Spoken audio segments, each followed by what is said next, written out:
Hey, what's up, everybody? It's BDF44. So I found a couple seconds to come over here and make a video. Can you believe it? But yeah, I wanted to just weigh in on Kwame Brown. I know the playoffs are going on. You got all kinds of stuff happening in basketball, but nothing's more exciting to me right now than Kwame Brown just going completely off on Stephen A. Smith, Matt Barnes, Steven Jackson, and Gilbert Arenas. Those are the four people that he's been picking on lately. And I'm gonna be honest with you, man. I'm a Laker fan, so I know of Kwame Brown. Um, I watched him a lot during his tenure, and look, we know Kwame had a lot going on basketball wise to start his career. First pick ever in the draft was drafted by Michael Jordan with the Wizards in a time where Michael Jordan was actually trying to suit up for the team since they suck so bad. You know what I mean? Like they were really, really struggling. They had Rip Hamilton, but they had picked up this kid, Kwame Brown, who was supposed to be an all-world talent. But the problem for him was several things, really. He had very small hands, so it made it difficult for him to grip the ball. For his size, his hands were like my size hands for a person that's 6'8", 240 or something like that. But the thing about Kwame Brown that I noticed when he got here immediately was that athletically, he was fast. The boy had foot speed. And his first step was legitimate, like really good. For a guy his size, he can move, and I think that's what he had that made people say, "Oh, okay, this is somebody you need to take serious." But the problem with Kwame Brown is, in my opinion, 20 years ago when he was playing, I don't know if he has these issues at all now. Hope he has it. Hope he doesn't. But from where I was sitting, he had self-consciousness to the max.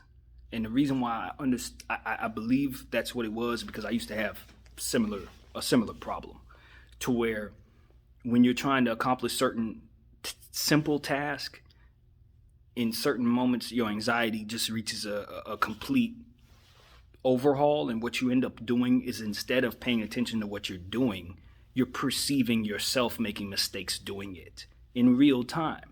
And I think he might have had something like that going on, honestly. I really do.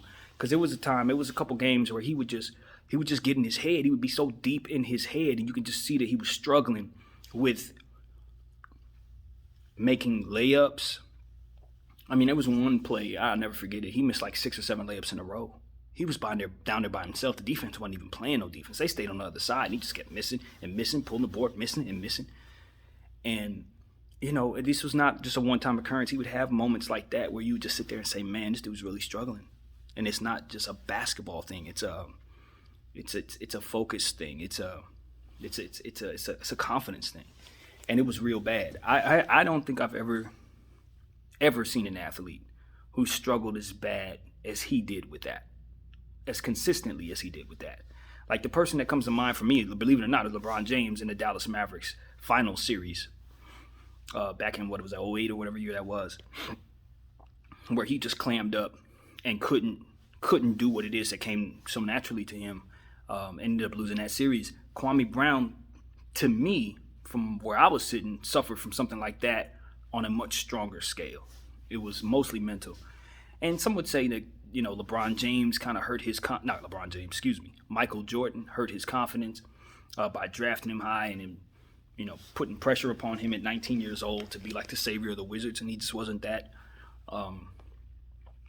The trade that we traded him, we traded who did we trade for him? If I'm not mistaken, it was one of my favorite players at the time, Caron Butler. We traded for Kwame Brown. I thought that was one of the worst trades of all time. But at the time when we did the trade, I was thinking, he was the number one pick. I know he busted somewhat, but maybe we can pick him up and bring something out of him.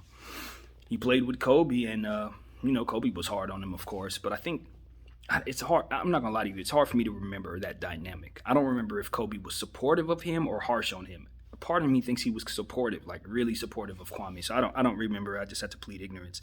But the point was, he played with two of the most fierce competitors ever, and that was a tough thing for him because those are great players who expected greatness out of him based on where he was drafted, and you're just not going to get that from him at that time. So his career didn't really pan out. I don't remember what happened after we got rid of him. I think he was traded in the Powell trade, if I'm not mistaken. He was who we received for Powell.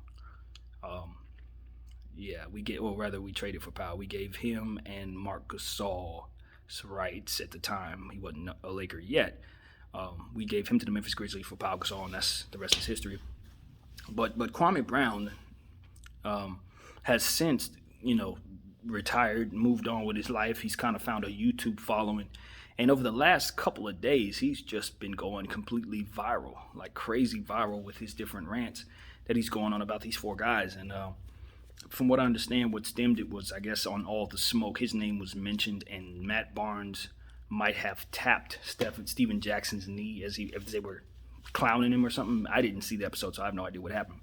But allegedly, it was one of those situations. Maybe Steven Jackson told a joke, or a guest told a joke, and then Matt Barnes probably like slapped Steven Jackson's knee and like, giggling. In other words, this is funny to me. Whatever this joke was, Kwame ran with that.